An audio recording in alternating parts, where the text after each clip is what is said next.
Hi, I'm Tammy Greenberg, Senior Vice President, Business Development at the REB, and welcome to Radio on Main Street, the podcast all about radio.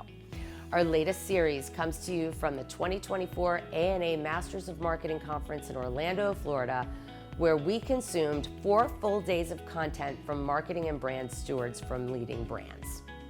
The conference theme was setting the agenda for growth, and we heard a lot about creating unparalleled consumer engagement with help from advanced technology like AI. We heard a lot about creativity and its importance in building brands, and we saw a laser focus on what matters most to consumers and never losing sight of humanity as tech continues to expand. RAB had the opportunity to chat with many attendees and speakers about their business, their marketing goals, the issues that they're most focused on, and of course, their thoughts about radio.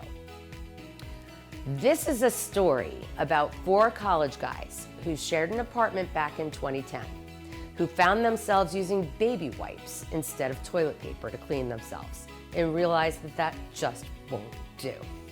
So in 2012, they launched a company called Dude Wipes. In 2015, they appeared on Shark Tank and struck a deal with entrepreneur Mark Cuban to continue to grow the brand to the national success that it is today. In the final episode of Radio on Main Street, the ANA Masters of Marketing series, Leah Kamon, RAB's Senior Vice President of Marketing and Communications, sits down with one of those 4 college guys, Ryan Meegan, Chief Marketing Officer and co-founder of Dude Wipes, alongside the ever-fabulous, highly strategic, and brilliantly creative Ashley Walters, Chief Marketing Officer of Radio Mercury Awards-winning agency, Curiosity. We are back here live at the ANA Masters of Marketing. With me are 2 dear friends of, I would say, the Radio Mercury Awards, the REB. Right. We have Ryan Meegan, founder of Dude Wipes, and Ashley Walters from the agency Curiosity. Yes. Congratulations on winning a Radio Mercury Awards this year. Thank you. Thank you very much. I wanted to talk a little bit about, first off, Ryan, how did you come up with the idea for Dude Wipes, and what's your story behind it? Yeah, so it goes back to 2010, really, with some of my best friends and who are co-founders as well, Sean Riley and Jeff Gumkowski. We were sharing an apartment together in Chicago, just working normal 9-to-5 jobs, and we ended up getting hooked on buying bulk packs of baby wipes from Sam's Club and sawing through those, and felt that was a better, clean, more fresher bathroom routine than just dry toilet paper alone. So we all had an entrepreneurial spirit back then, and obviously still do today. Decided to take the aha moment that we had, that there might be an opportunity out there, as there were only brands for women and babies and nothing for guys. So we thought if we could build a bold, funny, masculine, trustworthy brand around a white product, we could talk guys into doing this routine as well.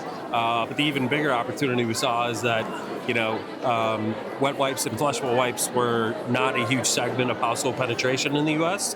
It's still only about 35%, whereas toilet paper is 100%. So the bigger task there was to, see if we could talk the rest of the population into adopting this routine as well. And we saw a big business opportunity there. So we took the leap, pulled together $30,000, found a manufacturer that believed in our story, and fast forward a decade later, here we are today. It's awesome. And so when did you bring in Ashley and the team at Curiosity, and feeling that, all right, you got advertising is an important way to get the message out and get the word out? Yeah, so we cowboyed it for a very long time, right? We actually didn't hire our first employee until after doing about $40 million in revenue. So our first employee was not hired until 2021. And like I just said, we started the company back in 2011, 2012-ish by the time we got our first order of product. So by 2022, 2023-ish, it was time to bring what I like to say is some adults into the room. From a marketing perspective, get a little bit more organized. We felt like we were really missing a sell slogan that we desperately needed, and we ran kind of a rigorous process to interview a ton of agencies, and Curiosity ended up coming out being the winner. And they've come out with our first sell slogan, Dude Wipes Best Clean Pants Down, which was I was going to say hands down the winner, but I guess pants down the winner. And we love it, and all the work they're doing for our mass media campaigns that started in 2023 have been going fantastic, and we're excited for another fun year together with them in 2025. That's awesome. And actually, if you could share a little bit about kind of, you're building a brand from, the bottom up, so to speak, no pun intended, but how do you go about and kind of creating what the brand essence is and getting Ryan and his other partners' message across and really kind of creating a fun, edgy brand? We have a sample right here. Yeah, let's go. A single pack.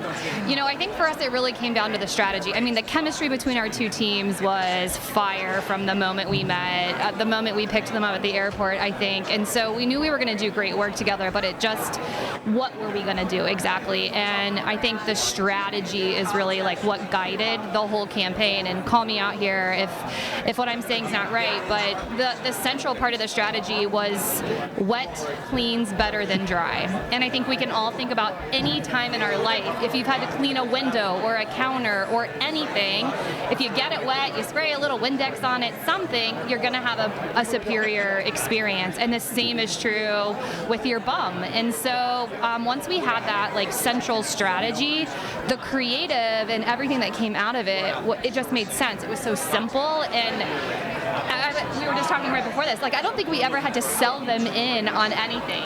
It's been such a collaborative process that we've kind of gotten to some of these big, bold decisions together, and I think that's why the relationship works so well. And correct me if I'm wrong, it seems to me from being a fan that you guys, it wasn't like you're like, well, we need this in TV and we need this in radio and this in digital. It really was the creative lent itself to where you would be, if you will.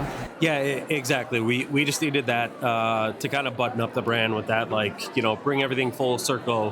What I'll talk about in my speech tomorrow is that, we were hammering home toilet paper always being the enemy, but we never were telling consumers why it was the enemy. So they kind of enlightened us on getting over the hump to that clean factor. Wet cleans better than dry.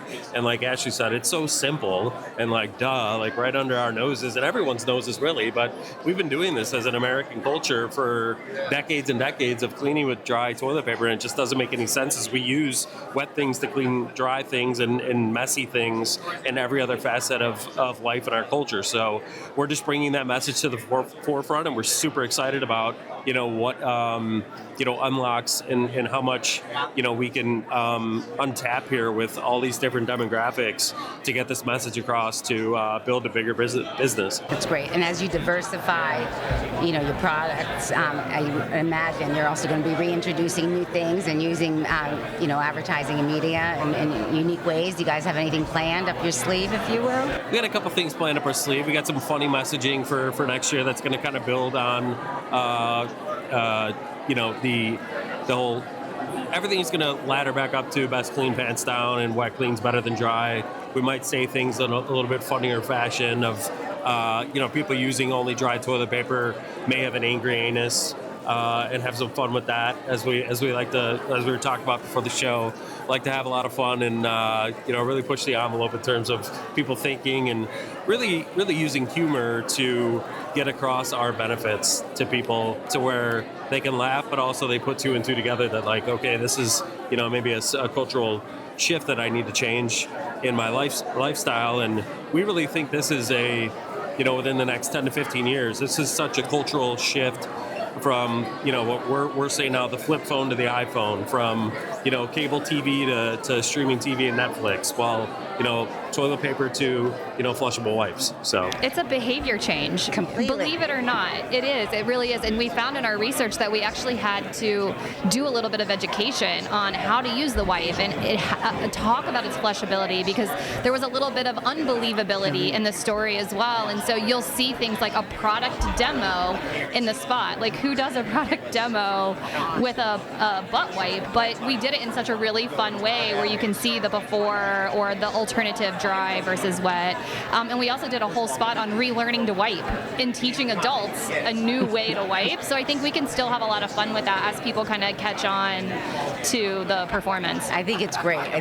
Because I think everyone can use some relearning. And I know from friends who are going through toilet training with kids and they go, oh my gosh, you really have to restart. It's a great opportunity to start them young, if you will. Your kids, do they ever use dry toilet paper? I mean, there's now a generation coming up that will never get off the wipe, which is really cool. Correct. And it's, it's fun to think about. We've been getting messages from moms with young children for years that they will not go to the bathroom at school without bringing their dude wipes, So and the teachers now that are demanding it. Exactly. So it's there's what we're starting to call like different life quakes that we're going to be marketing towards together, moving forward. And one of those is potty training, puberty, back to school for college, or the first time you move out on your own.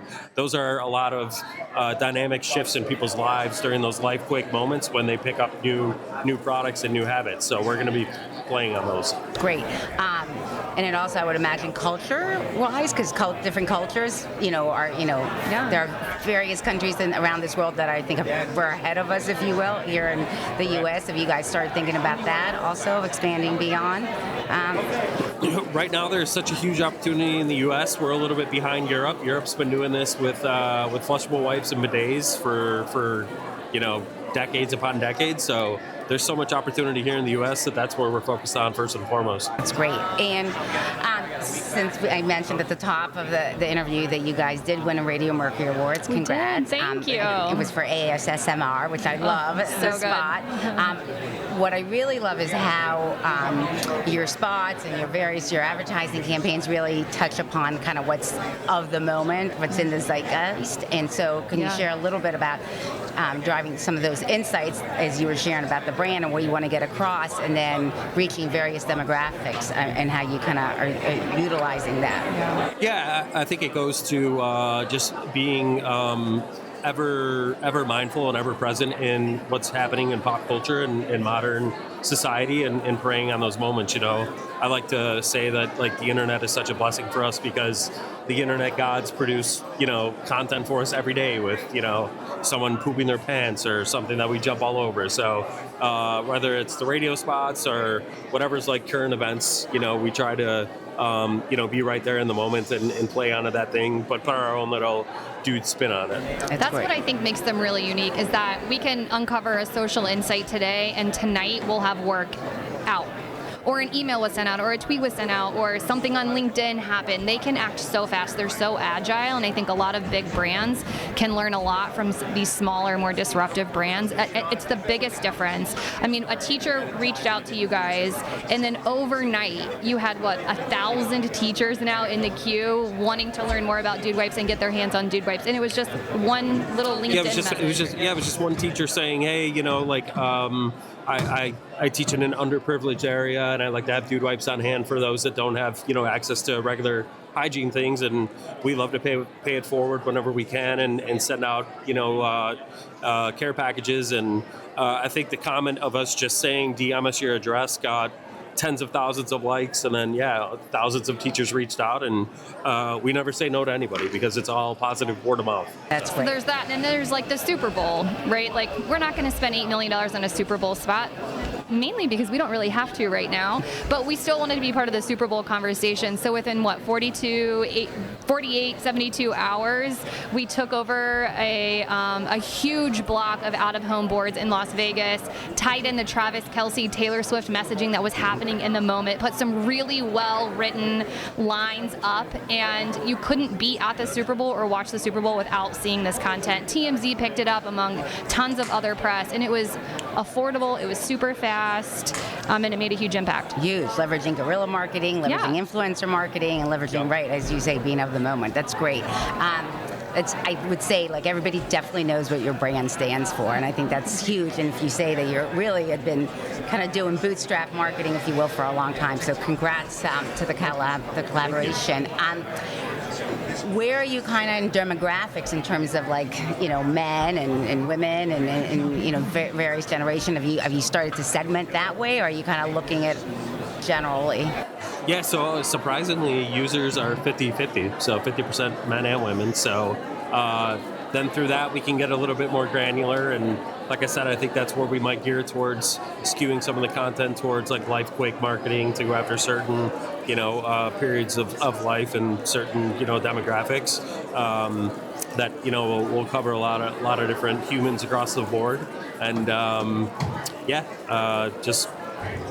we think of dude as a fun lifestyle and not necessarily a gender. It's more of having fun with life, not taking life too seriously. And, obviously we're promoting just being clean.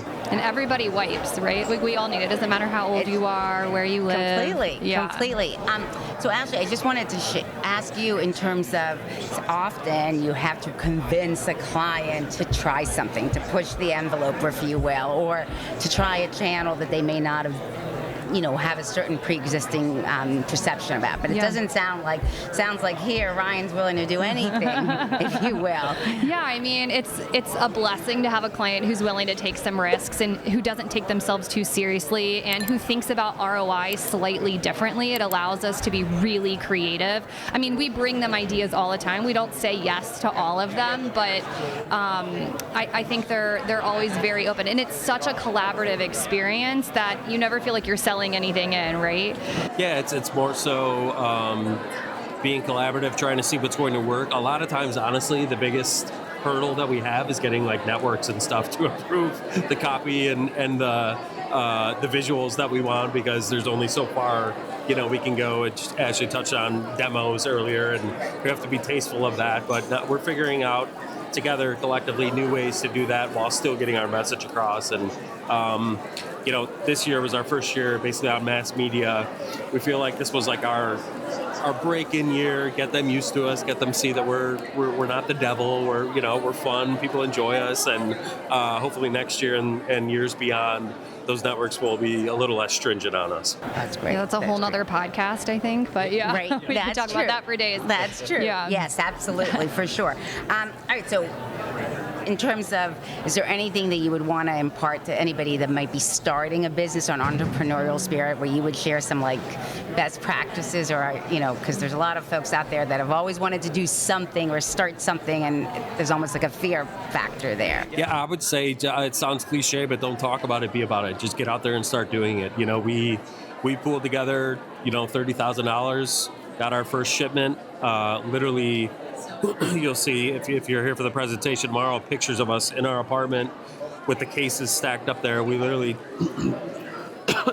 took those cases to UPS ourselves and shipped those out 4 cases at a time, 8 cases at a time, 10 cases at a time, which at the time seemed like, oh my God, we just got a 12-case order. This is amazing, So I would say just get out there and start selling, because you're going to learn more doing that by sitting back and trying to make this whole grand business plan or trying to get investors, and things can go wrong that way, or things can pass you by. So I would say get out there and do it. Great advice. And I think the other thing too is, especially when I think about it, you're not just a challenger in terms of like a you're like not just a brand challenger, you're a category changer, if you will, and a challenger. Created this category. Right. So it's really, that's phenomenal.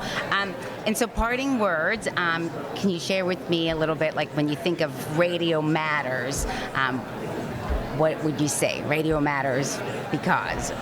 Oh man, I mean, well, Radio Matters. We're all listening to audio, in so many different forms. I think there's so much emotion and creativity that can happen in audio, and Radio Matters because people are paying attention and they're listening, and it's relevant, and you can have a lot of fun with it too. As you guys have, absolutely. And Ryan, what would you say when you think of radio? Yeah, I would agree. I think when you're driving, a lot of times it's not necessarily with other people in the car. You're just kind of by yourself with your own thoughts, and whether it's consciously or subconsciously, you're getting those messages that's coming across the airwaves. So radio's a I don't think any going anywhere by any means anytime soon, and going to be a player in big time media for years to come. So it's a place that all of us need to play in. Awesome. Thanks for joining me. We can't wait to hear from you tomorrow, and really we can't wait to hear what comes in 25 and what may be a Radio Mercury Awards finalist or winner again. Let's do it again. Absolutely. Love it. Awesome. Thanks, guys. Thank you so much. Thank you. Dude Wipes and their agency Curiosity make it look and sound so easy. But make no mistake, it takes savvy and smart marketing minds to drive a cultural shift in behavior, just like the shifts from flip phones to smartphones and cable viewing to streaming. The challenge for Dude Wipes is to shift behaviors from toilet paper to flushable wipes. Education is key, and no one is doing it better than Dude Wipes and Curiosity through potty humor and a ton of fun to bring home the benefit of wet cleans better than dry for today's consumers.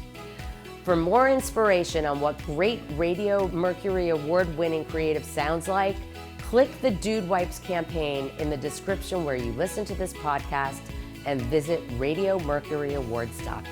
If you'd like to learn more about radio and its many benefits, we invite you to visit us at rab.com, or you can email us directly at askrab@rab.com.